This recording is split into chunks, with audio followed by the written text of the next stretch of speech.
नमस्कार, अमर उजाला बोनस में आपका स्वागत है। मैं हूं शुभम शंखधर और आप देख रहे हैं वीकली स्पेशल शो इंतजार कब तक। इंतजार कब तक, दरअसल किस चीज का इंतजार? कब तक? बाजार के कहीं बाहर निकलने का। एक रेंज में बाजार फंसा है, एक दायरे में बाजार फंसा है, लेकिन ये कितना लंबा इंतजार है इस दायरे को तोड़ने का? इंतजार कब तक? दरअसल यूएस और ईरान के बीच डील पूरी हो जाने का। इंतजार कब तक? दरअसल क्रूड पर अनिश्चितता खत्म होने का। और ये तमाम सवालों के जवाब देने के लिए बाजार के दिग्गज विशेषज्ञ सुनील सुब्रमण्यम जी हमारे साथ आज जुड़ेंगे। सर, बहुत बहुत स्वागत है आपका। नमस्कार जी सर, सबसे पहला सीधा सवाल सर, जो इस समय तमाम ट्रेडर्स के, निवेशकों के, तमाम लोगों के मन में है कि ये जो दायरा है सर, ना हम ढंग से टूट ही पा रहे हैं, ना हम ढंग से चल ही पा रहे हैं। ये जो दुविधा है, ये जो असमंजस है, ये जो लगातार दायरे में फंसी हुई स्थिति है, इससे निजात कब तक मिल सकती है सर? शायद मैं कहूँगा कि एक तो वॉर का अंत कि कुछ ना कुछ एक विंडो खुल जाए, number one. Number to, US में एक रेट कट का माहौल बन जाए ताकि ढेर सारे एफआईएस इमर्जिंग मार्केट में निवेश करें और उसमें से थोड़ा भारत की ओर भी डाइवर्ट हो सके, क्योंकि डोमेस्टिक सपोर्ट तो जारी है। इस बार म्यूचुअल फंड के आंकड़े देखे तो शायद कुछ 10-15% कम थे, फिर भी 25,000 करोड़ कोई कम नहीं है एक महीने में देने का। तो इस चीज़ को हम देख रहे हैं तो वो ब्रॉडर बेस के लिए सपोर्ट बन रही है ज़्यादा देन लार्ज कैप। तो अब जब आप मार्केट की बात करते हैं, मैं मानता हूं कि आप ज़्यादातर लार्ज कैप इंडेक्स की बात कर रहे हैं, क्योंकि सबकी आंखों उसी के ऊपर होते हैं। मगर गिने चुने देखे sectors small cap, mid cap में अच्छे कर रहे हैं, तो ऐसी प्रॉब्लम नहीं है। और उसका कारण है डोमेस्टिक लिक्विडिटी उधर है। अगर आप ब्रॉडर टॉप 100 स्टॉक्स की बात करें और उधर एफआईएस की वापसी ज़रूरी है। और ऐसा नहीं कि 500,000 करोड़ की खरीदारी, नो, उन्हें 2,500-3,000 करोड़ रोज़ खरीदना चाहिए ताकि महीने में 50-60,000 करोड़ वो डाले। और उस स्थिति के लिए इंडिया का जो अट्रैक्टिवनेस, आकर्षिता जो है कोरिया, ताइवान, ऐसी जो अल्टरनेटिव मार्केट्स के अगेंस्ट, वो अभी भी उनके मार्केट में देखें तो कुछ दिन पहले हलचल हुई थी कि क्या एआई का जो है वो बबल है, टूट रहा है, तो शायद इंडिया की ओर एफआई आएंगे। मगर देखें तो उधर अर्निंग्स की कोई कमी नहीं है, वो टूटा कुछ और कारण के लिए है। मगर अर्निंग्स अभी भी एआई कंपनी की जो अर्निंग्स है वो बेहतरीन चल रही है। और इसीलिए एफआईएस का जो एक सोच है तो मैं क्यों ना ग्रोथ के लिए एक थोड़ा एक्स्ट्रा प्रे करूं। तो अभी भी पैसा ज़्यादातर एफआईएस के उधर जा रहे हैं। अभी भी इमर्जिंग मार्केट इंडेक्स में देखें तो पैसिव फंड्स का हमारा 10% ही मिल रहा है, तबकि 2 साल पहले हमें मिलता था 20%। तो एक वो इमर्जिंग मार्केट इंडेक्स के अंदर हमारी जो वेटेज है उसको बढ़ने की ज़रूरत है। और वो तब होगा जब हमारी अर्निंग्स ग्रोथ एक लार्ज कैप की खास करके बेहतरीन बढ़ जाए। अभी तक वो स्थिति आई नहीं है, क्योंकि इस क्वार्टर के अर्निंग्स में भी देखें तो 10% के करीब ही लार्ज कैप की अर्निंग्स आई है।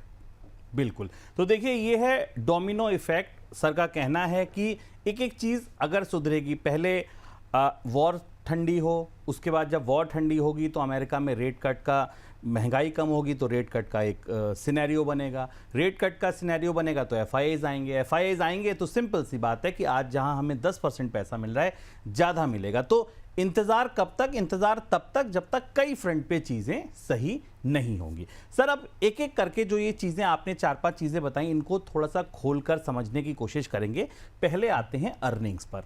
अर्निंग सीज़न लगभग सर अपने उत्तरार्ध में है, ख़त्म होने की तरफ है। अगर आप अर्निंग्स को देखें सर, स्पेशली एफएमसीजी को देखें, आप बैंकिंग को देखें, एसबीआई के नतीजे शानदार थे। अगर आप एचयूएल आईटीसी देखें, वहाँ मार्जिन्स पर प्रेशर था। क्रेडिट ग्रोथ बैंकों में अच्छी दिखी। आईटी के नतीजे कमोवेश जैसी उम्मीद थी वैसे ही आए। अर्निंग सीजन्स को देखकर अगर अलग अलग सेक्टर्स को देखें, सेक्टर स्पेसिफिक आपको क्या लगता है, कहाँ वापसी की सबसे पहले उम्मीद है और कहाँ आपको लगता है ये जो दबाव है लाइक एफएमसीजी या अदर सेक्टर में लंबा जारी रहेगा, अगले क्वार्टर में भी कुछ हिलने डुलने वाला है नहीं? देखिए, एक चीज़ जो है एफएमसीजी की बात है, रूरल से जुड़ी होती है ज़्यादातर। क्योंकि रूरल डिमांड एफएमसीजी को ड्राइव करता है, उधर एक नरमी है। और उसका कारण है मॉनसून, क्योंकि अभी भी मॉनसून की जो आंकड़े देखें तो अभी भी एक 8 to 10% शॉर्टफॉल फुल मॉनसून के टाइम में ही आईएमडी प्रेडिक्ट कर रही है। और सेकंड चीज़ है सोइंग सीजन की भी अपडेट देखें आप, तो मोस्ट ऑफ द क्रॉप्स मेरे मन में खाली शुगर और कॉटन और जूट, ये इनका सोइंग सीजन ठीक रहा है कंपेयर टू लास्ट ईयर। मैं तो राइस और पैडी में देखो तो 4% की गिरावट है। ग्राउंडनट ऑयल्स में थोड़ी इंप्रूवमेंट है, थोड़ी अभी फ्लैट हुई है, मगर ज़्यादातर ये फूड इन्फ्लेशन की जो इम्पैक्ट आ रही है वो दो तरफ से हमें इम्पैक्ट करती है, स्पेशली फॉर एफएमसीजी, बिकॉज उधर उनके लिए ये प्राइसेस बढ़ते हैं तो उनकी रॉ मटेरियल की कॉस्ट भी बढ़ती है, क्योंकि बिस्किट में गेहूं जाता है, बिल्कुल। नहीं सब चीज़ में उनका तो फ्लोर में जाता है। सेकंड, डिमांड की ओर भी लोग अगर रूरल इनकम्स दबके रहे because of the high cost के ना, उनकी सोइंग नहीं कर पाए तो उनकी इनकम्स घटेगी।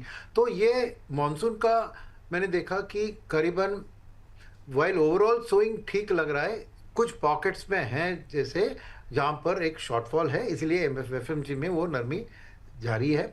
और आप आगे बढ़ें तो मेरा मानना है कि कंजम्पशन की जो अदर हाफ है वो डिस्क्रिशनरी कंजम्पशन, उसमें थोड़ी बाउंस बैक की मुझे उम्मीद है।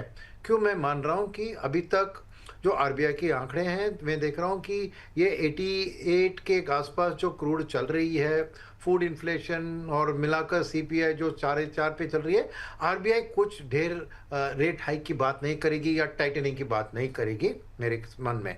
तो इसीलिए अगर आप देखें तो फेस्टिवल सीजन में जनरली एक कंज्यूमर ड्यूरेबल्स की एक पिकअप होती है। तो अभी आ रही है गणेश चतुर्थी से शुरू होकर दिवाली तक, और उसके बाद भी क्रिसमस का थोड़ा होगा। तो एक फेस्टिवल सीजन के दौर में हम देखेंगे कि पूरा जो जीएसटी कट का इम्पैक्ट अभी तक दिखा नहीं है, खाली ऑटो सेगमेंट में दिखा है। तो ऑटो के नंबर्स तो अच्छे आए हैं, जून और जुलाई दोनों के बहुत बढ़िया रहे हैं, मगर अपार्ट फ्रॉम ऑटो भी बाकी कंज्यूमर ड्यूरेबल्स में भी मैं फेस्टिवल सीजन का एक उछाल देख रहा हूँ। तो शायद वो आके अगले क्वार्टर की अर्निंग्स में कंज्यूमर डिस्क्रिशनरी जो कहते हैं उसमें एक बढ़त देख सकते हैं, जिसमें मैं ऑटो को भी शामिल कर रहा हूँ, रियल एस्टेट को भी शामिल कर रहा हूँ और हाई एंड रिटेल को भी शामिल कर रहा हूँ। सो consumer durables plus retail plus auto, ये सब कंज्यूमर डिस्क्रिशनरी माना जाता है। वो सेगमेंट मेरे लिए इस फेस्टिवल सीजन के माहौल में थोड़ी उछाल दिख सकती है, वो एक टर्न अराउंड है।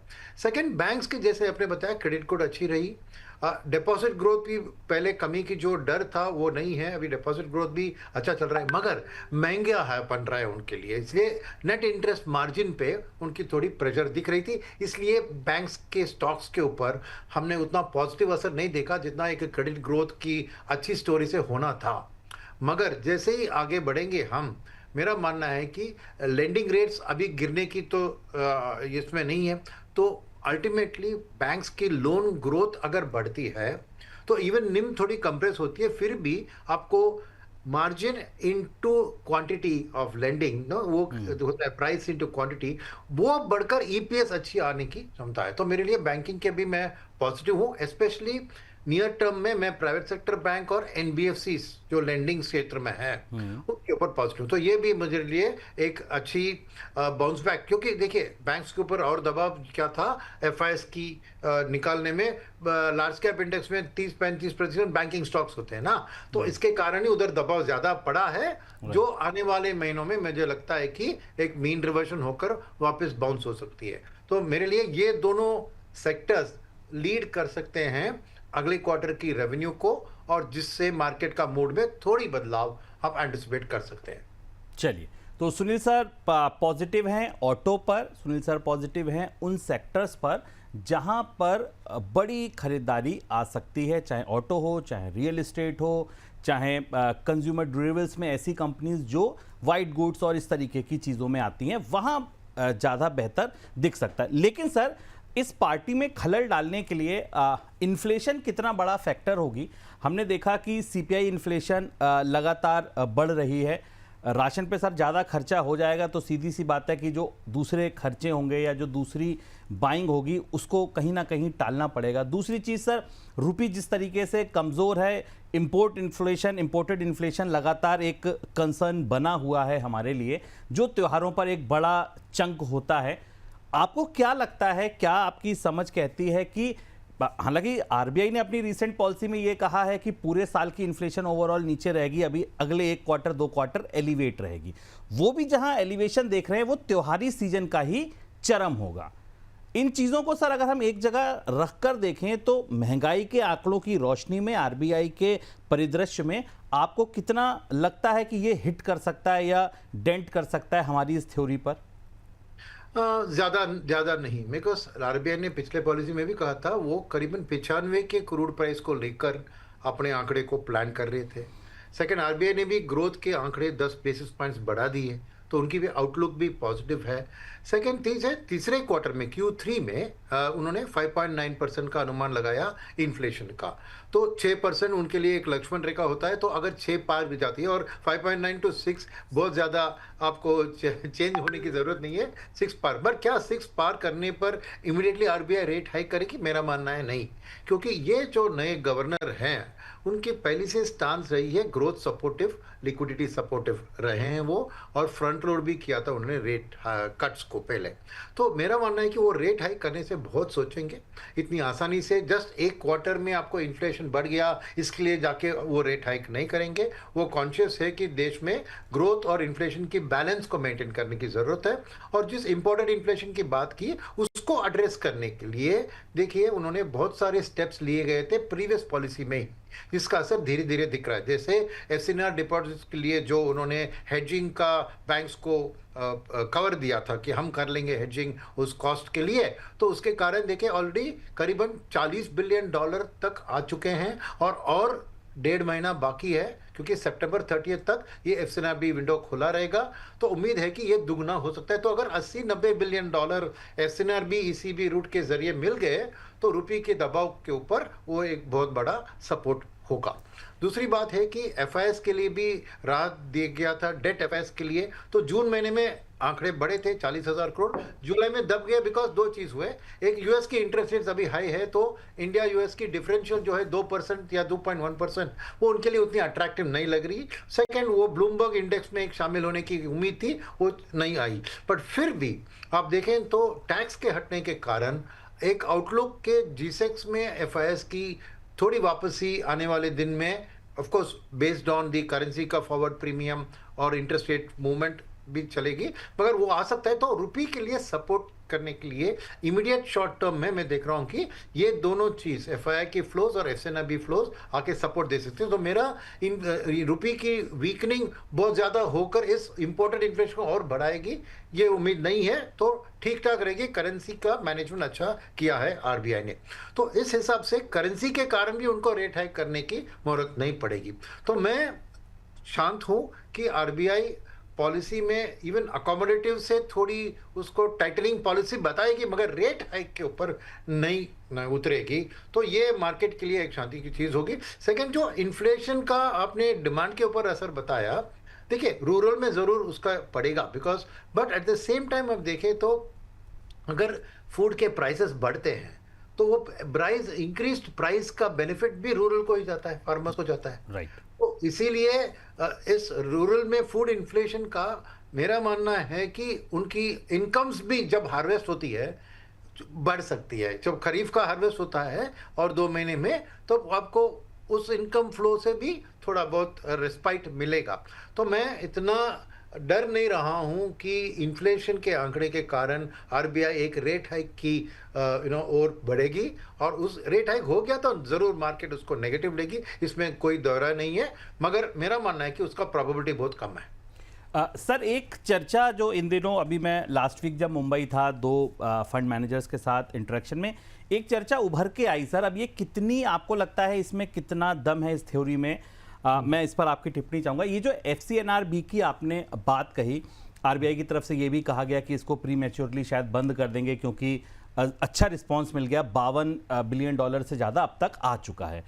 सर, क्या ये पैसा कैपेक्स के जरिए वापस इकोनॉमी में आता दिख सकता है। क्यों? क्योंकि लोगों का ये कहना है कि ये पैसा सरकार ने इकट्ठा किया है, ठीक है, रुपये को सपोर्ट करने के लिए किया है, लेकिन अगर इसका ब्याज देना है तो फाइनली इसको रोड्स में, रेलवेज में और इन सब पैसों को से ही काम कराना पड़ेगा, तभी वहां से रिटर्न आएंगे और उनसे सरकार चुका पाएगी। क्योंकि ये तो एक टेम्परेरी व्यवस्था थी, तो लोग ये एक्सपेक्ट कर रहे हैं कि आने वाले दिनों में शायद रोड्स, रेलवेज, इस तरीके के सेक्टर में कैपेक्स का एक बड़ा चंक यहां से आ सकता है। Do you really think sir कि ये एक थ्योरी हो सकती है जो मार्केट पॉजिटिव ले और कैपेक्स यहां से अपटिक्स दिखें?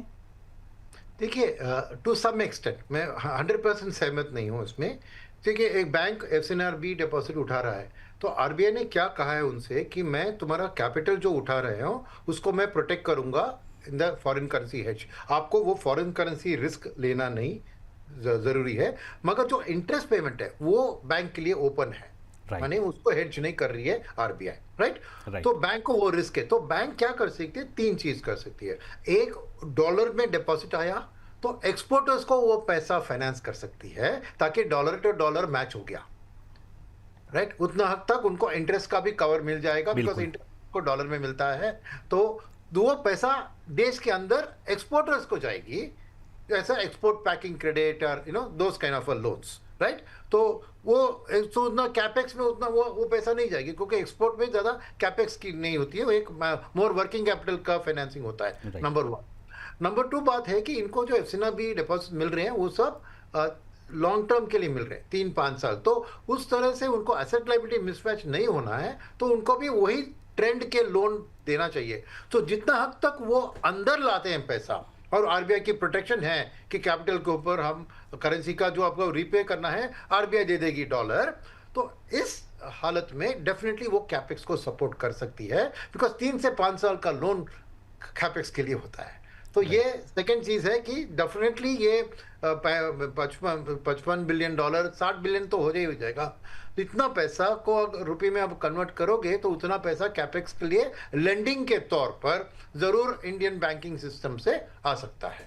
बिल्कुल, तो इस पर ये जो दांव लगाना है तो आप समझ सकते हैं कि बाजार इस पर भी नजर लगाए बैठा है, और सुनील सर का भी कहना है कि हाँ बिल्कुल इस थ्योरी में दम हो सकता है बैंक्स यहां से कैपेक्स के लिए कुछ पैसा बाजार में फेंकें, जहां से इंटरेस्ट की पेमेंट को भी पूरा किया जा सके। सर, अब चर्चा उस टिप्पणी पर मैं उस बात को आपकी रेखांकित करना चाहूंगा जहां आपने कहा कि Shubham, mid cap, small cap, micro caps company में कुछ मूवमेंट है, लेकिन सर जो बाजार के विराट कोहली और रोहित शर्मा थे, एचडीएफसी, रिलायंस और जो बड़ी बड़ी कंपनीज थी, वहां सर कहीं मूवमेंट नहीं है।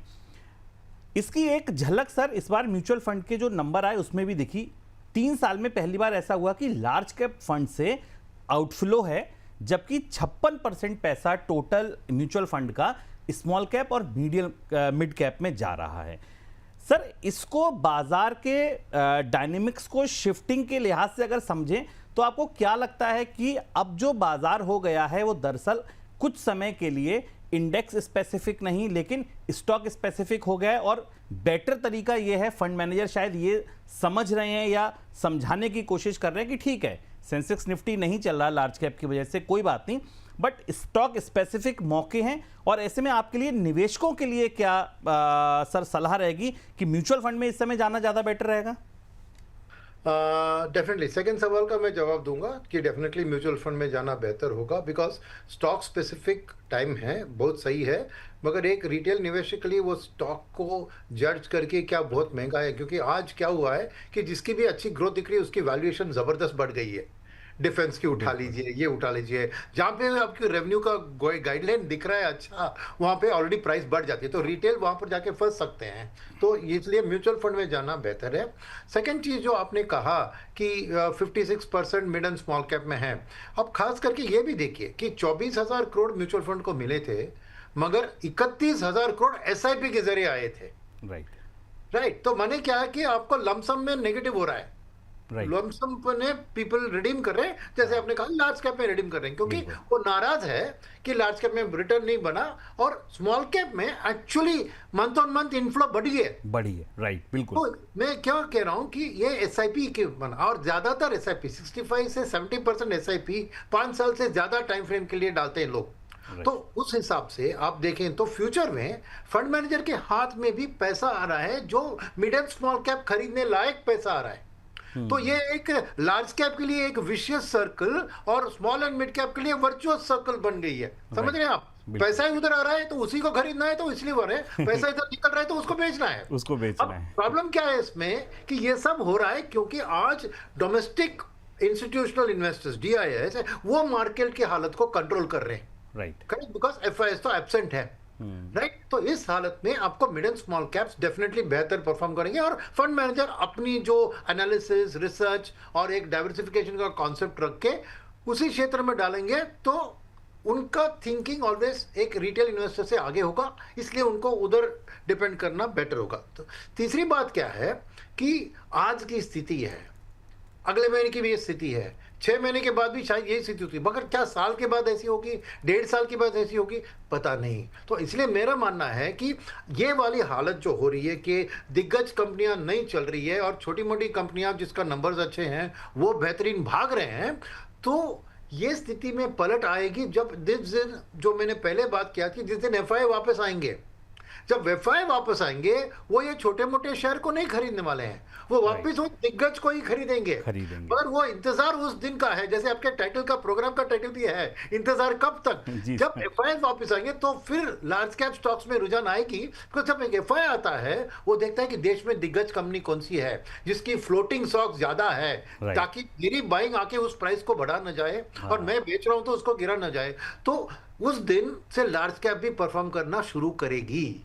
तो मेरा मानना है कि म्यूचुअल फंड के अंदर आप चुनिए मल्टी कैप फंड, क्योंकि मल्टी कैप फंड का सेबी ने नियम रखा है कि 25% large cap, 25% mid cap, 25% small cap में कंपलसरी डालना है। और बाकी की जो 25% है वो फंड मैनेजर की लिबर्टी है कि वो लार्ज में डाले, मिड में डाले या स्मॉल में डाले। तो इस हिसाब से अगर उस पोर्टफोलियो में आपको गारंटी है कि लार्ज कैप भी होगी, मिड कैप भी होगी, स्मॉल कैप भी होगी, और तड़का जो उसके ऊपर होता है वो फंड मैनेजर डिफर होता है, तो शायद आप 2-3 फंड मैनेजर को चुनकर डिफरेंट स्टाइल्स को उसमें जोड़ सकते हो। तो वो मेरे लिए बेहतरीन होगा, एक म्यूचुअल फंड की चॉइस। सेकंड, म्यूचुअल फंड के अंदर मल्टी कैप क्षेत्र को चुनिए, ताकि आपको स्मॉल एंड मिड कैप की रैली का भी बेनिफिट आएगा, बट जिस दिन पलटेगी ये, एफआईएस वापस आएंगे और लार्ज कैप चलने लगेंगे, आप लेट नहीं होंगे उसको पकड़ने में। देखिए, सो आज आपको उस सवाल का भी जवाब दे दिया सुनील सर ने कि अगर आप ये मन में सोच रहे हैं कि HDFC, Asian paints, Reliance, ICICI bank ये सब कब चलेंगे, तो ये तब चलेंगे जब एफआईआईज स्थायी तौर पर, ऐसे नहीं 100, 200, 500 करोड़ की खरीदारी कर ली 2 दिन और उसके बाद, जब वो स्थायी तौर पर फिर से अपना एड्रेस भारत का कर लेंगे। सर, बाजार के लिहाज से अब अगले ट्रिगर आप कौन से पकड़ रहे हैं? देखिए, एक वॉर था, वो भी अब मोर और लेस सर उसकी आदत सी पड़ गई है, मतलब अब उसमें जीना सीख लिया, कह लीजिए कि उसमें एडजस्ट करना सीख लिया, वो स्थिति अब आ गई है। क्रूड भी 80-85 हो, 90-95 हो, मार्केट पे ठीक है, इंट्राडे रिएक्शन आता है, बट कोई ऐसा अब बहुत बड़ा उसको जब तक वो 100 के ऊपर नहीं निकल जाता उसको बाजार चिंता मान नहीं रहा है। अर्निंग सीजन चला गया, जीडीपी का टारगेट आरबीआई ने रिवाइज करके अपवर्ड किया, इन्फ्लेशन को अगर आप देखें तो नीचे घटाया ही है। तो अगर सर कागजों पर देखें तो बाजार के लिए बड़ी पॉजिटिव सी स्थिति बनती दिख रही है, लेकिन वो स्पार्क कह लीजिए, वो तेजी कह लीजिए, वो मूव कह लीजिए, वो एनर्जी कह लीजिए, बाजार में नहीं दिख रही है सर। क्या वो ऐसे फैक्टर होंगे, क्या वो ऐसे ट्रिगर होंगे? कोई 3 ट्रिगर मैं आपसे पूछूं तो जैसे आपने बता दिया कि इंतजार कब तक, बड़े शेयर कब चलेंगे, ऐसी सर ऐसे कोई रूल बुक बता दीजिए, टिप्स बता दीजिए कि मैं वो 3 चीजें देख लूं, मुझे याद आ जाए, अच्छा सुनील सर ने कहा था ये 3 चीजें होंगी, बाजार में शुभम स्पार्क आ जाएगा, और आ गया। देखो, तो 3 चीज जो है, फर्स्ट इज की फेड की रेट की पॉलिसी, फेड रेट पॉलिसी, उसमें एक चेंज होना चाहिए। हॉकिश होल्ड था, उसको डविश में बदल के एक रेट कट का माहौल सामने आना चाहिए। ये नंबर 1 ट्रिगर है। ठीक है। नंबर 2 ट्रिगर जो हमारे सामने है, फेस्टिवल सीजन के सेल्स के आंकड़े। फेस्टिवल सेल्स, क्या लाइन लगाकर लोग कुछ जाके व्हाइट गुड्स को खरीद रहे हैं, इस फेस्टिवल सीजन में माहौल कैसा है, वो मार्केट का मूड के लिए बहुत इंपॉर्टेंट है। ये दूसरी बात है। और तीसरी, आपने कहा कि तेल के बारे में यूज्ड टू हो गया है, नहीं, बात यह है कि जो तेल की स्थिति है वो इंडिया के लिए बहुत इंपॉर्टेंट है और जितना भी आप सोचे उसको हम इग्नोर नहीं कर सकते। तो तेल का एक दी डाउनवर्ड ट्रेंड मार्केट के लिए बहुत इंपॉर्टेंट है, खास करके एफआईएस के लिए, क्योंकि एफआईएस में क्या होता है कि उनको करेंसी रिस्क भी आता है जब इंडिया में निवेश करते हैं। मैंने छोटी अवधि में कहा कि आरबीआई की एफसीआईबी डिपॉजिट ये वो आके प्रोटेक्ट करेगी, मगर एक साल के लिए देखें तो ये तो सितंबर 30 तक एफसीआई आके खा जाएंगी सब। उसके बाद ये तेल का दाम अगर बढ़ते रहता है या स्टेबल भी 95 98 में रहता है तो करेंसी के ऊपर दबाव के कारण एफआईएस डरेंगे। तो मेरे लिए तेल इवन नाउ इंपॉर्टेंट है। इसमें स्मॉल मूव 85 से 75 भी मूव हुआ तो एफआईएस के लिए वो बहुत बड़ा एक करेंसी के ऊपर राहत होगा। तो इसलिए मेरा मानना है जितना भी आप कहें कि हम यूज्ड टू हो गए तेल और जियोपॉलिटिक्स में, इन भारत के लिए ये महत्वपूर्ण चीज है। शायद ईरान और इजराइल और अमेरिका के लिए इतना नहीं है, मगर भारत के स्टॉक मार्केट के लिए ये महत्वपूर्ण है और रहेगा। और वो ही है कि एक दिन तेल को 70 के नीचे जाने वाली ट्रैजेक्टरी आने की जरूरत है, तभी ये मार्केट में एफआईएस का भी रुझान बढ़ेगा और डोमेस्टिक्स भी उसी को फीड करते हैं। वो देखते हैं अरे तेल बढ़ रहा है तो एफआईएस नहीं आएंगे तो मैं भी नहीं आऊंगा, समझ रहे आप उस सेक्टर को। तो ये तेल का दाम मैं मानता हूं कि अभी भी बहुत बहुत बहुमूल्य है अपने देश की इकोनॉमी के लिए, फिस्कल डेफिसिट के लिए, मार्केट के लिए, सभी चीजों के लिए। देखिए, तो अगर आपको इजीली याद रखना हो तो एफ फेड, फ्यूल और फेस्टिवल, ये दिमाग में आप अपने रखिए। फेस्टिवल में अगर आपको मॉल्स में, अगर आपको शोरूम्स में भीड़ दिखे तब आप याद कीजिएगा हाँ बाजार में वापसी आने वाली है। फेड का कोई रेट कट का संकेत भी आ जाए, रेट कट आ जाए, कमेंट्री इंस्टांस अगर आपको लगे कि हाँ बदल रहा है, तब आप पॉजिटिव मांगिए। और तीसरा क्रूड, जब तक 70 और 70 के नीचे क्रूड नहीं दिखता है तब लंबे समय के लिए, ऐसा नहीं कि एक हफ्ते के लिए, तब तक आप ये मान के चलिए कि बाजार की जो गुत्थी है वो सुलझने वाली नहीं है। सर, एफसीएनआरवी का चैप्टर अब ऑलमोस्ट कंप्लीशन पर है, 31 अगस्त तक खत्म हो जाए, 15 सितंबर तक खत्म हो जाए। रुपी पर आपको क्या लगता है कि ठीक है सर, जो चीज़ें हमारे कंट्रोल में थी सरकार ने की, उससे कोई बहुत बड़ी राहत जो हम देख रहे थे एकदम स्लाइड था, वहां हम बिल्कुल ठहरे और थोड़ी सी वापसी भी दिखी। रुपी को संभालने के लिए आपको क्या लगता है और क्या कुछ किया जा सकता है या सरकार कर सकती है, या आपको लगता है कि रुपी, क्योंकि सरकार एक तरफ तो आरबीआई कहता है कि नहीं हम रुपी को कोई लेवल टारगेट नहीं कर रहे हैं, इसको अपने हाल पर छोड़ दीजिए, और दूसरी तरफ सर डॉलर भी बेचे जा रहे हैं, एफसीएनआरवी विंडो भी खोली जा रही है और इंपोर्ट्स पर भी रिस्ट्रिक्शंस लगाए जा रहे हैं, ये सारी चीजें रिपोर्टेड हैं। तो दिखने वाली बात तो यही है कि दुविधा तो सरकार में भी है। रुपी को आप कितना बड़ा फैक्टर मान रहे हैं, कितनी बड़ी चिंता दुविधा मान रहे हैं बाजार के नजरिए से? मैं मान रहा हूँ कि ये बहुत बड़ी चिंता है और स्पेशली बाजार की बात उठाई, मैं कह रहा हूँ एफआईआई की बात, तो अभी मैंने बात की उसके बारे में कि एफआईआई के लिए trajectory of the currency future की बहुत बहुत इंपॉर्टेंट है। और इसीलिए मेरा मानना है कि गवर्नमेंट को और भी कुछ स्टेप्स लेने की ज़रूरत है। और वो कहाँ ले सकते हैं? दो चीज़ों के ऊपर। एक है एफआईआई इक्विटी के ऊपर, अभी तक उन्होंने टैक्स का ये सब कुछ रिलैक्सेशन नहीं दिया है और बहुत सारे इंटरनेशनल एफआईआईज हमारे देश के सिटीजन्स नहीं, मैं मानूंगा मैं, इंडियंस जो है बाहर से इंडियन मैनेज फंड्स को मैनेज करें, वो भी बार बार कह रहे हैं कि इंडिया ऐसी खाली एक देश है जहां पर इक्विटी के ऊपर एफआईआईज को टैक्स देना पड़ रहा है, बाकी बहुत सारे देश में नहीं है। मगर गवर्नमेंट के लिए ये इनकम बहुत इंपॉर्टेंट है, तो वो अभी भी उन्होंने पार्लियामेंट में क्लैरिफिकेशन दिया कि उसके बारे में नहीं सोच रहे। फिर भी खबर आ रही है कि गवर्नमेंट कॉन्स्टेंटली एंगेज्ड है इस प्रोसेस पे, और अगर एफआईआई इक्विटीज पे कुछ ना कुछ राहत मिले तो डबल बेनिफिट आ सकता है। क्या? पहली बात है कि करेंसी के ऊपर उस फ्लो का इंपैक्ट आएगा। सेकेंड कि एफआईआई की फ्लोस मार्केट के लिए पॉजिटिव आ सकती है। तो डेफिनेटली एफआईआई इक्विटी के ऊपर अगर कुछ भी राहत गवर्नमेंट सोच रही है और इंप्लीमेंट करती है in terms of the taxation, तो वो बहुत बहुत अच्छी चीज होगी for the currency as well as for the market, number one. Number two, currency के लिए ये एक और एफ है, एफआईआई डेट हो गया, एफआईआई हो गया, एक है एफडीआई। अब आरबीआई गवर्नर ने भी जिक्र किया था कि ग्रॉस एफडीआई बढ़ रही है, नेट एफडीआई भी पॉजिटिव है, मगर हमें बहुत सारा इससे 2 गुना 3 गुना एफडीआई की जरूरत है देश की कैपेक्स को फाइनेंस करने के लिए, फॉरेन एमएनसीज को यहाँ आकर कारखाने सेटअप करने हैं। तो एफडीआई के लिए भी अगर गवर्नमेंट कुछ पीएलआई स्कीम को एक तरह से किया था, मगर वो उतना सक्सेस नहीं हुआ, खाली ईएमएस में उसका ज्यादा सक्सेस दिखा। मगर अगर गवर्नमेंट उस स्पेस में, चाहे वो डेटा सेंटर में हो, ऑल्टरनेटिव एनर्जी में हो, कहीं पे भी एक बहुत बड़ा प्लान बनाती है जहाँ पे ढेर सारा एफडीआई, और ये ट्रेड डील के जरिए भी वो उसको इम्प्लीमेंट कर सकती है, क्योंकि ट्रेड डील में भी जैसे समझे कि अमेरिका के साथ ट्रेड हुआ, तो अगर हम इसमें शर्त ऐसे लगा सकते हैं कि अमेरिकन कंपनियां इंडिया में आके अपना मैन्युफैक्चर करके वापस एक्सपोर्ट करें हमारे उनके देश को, तो वो जो कैपेक्स के लिए फाइनेंसिंग डॉलर के जरिए, एफडीआई के जरिए हो जाए, तो वो करेंसी के लिए भी एक राहत आएगी और देश की जीडीपी ग्रोथ के लिए भी एक बहुत बड़ा सपोर्ट होगा। तो मेरे ख्याल में ये 2 और स्टेप गवर्नमेंट सोच के कुछ ना कुछ अनाउंस करेगी तो करेंसी के ऊपर और भी सपोर्ट मिल सकती है। शायद मुझे कभी अपने एजुकेशन के दौरान इकोनॉमिक्स इतनी सस्ती नहीं लगी। सुनील सर के साथ बैठो, ऐसा लगता है कि लाइब्रेरी में बैठ के आप किताब पढ़ रहे हो। इतने इजी तरीके से आपको जियोपॉलिटिक्स समझनी हो, आपको कैपेक्स समझना हो, आपको कंपनी समझनी हो, एफसीएनआरबी समझनी हो, सब कुछ आप समझ सकते हैं। सर बहुत शुक्रिया आज आपका जुड़ने के लिए। बहुत खुशी होती है आप जब भी आते हैं, मैं बात करूँ, विपुल जी बात करें, हर हफ्ते आप जब जब जुड़ते हैं आपकी पूरी बातचीत मैं सुनता हूँ।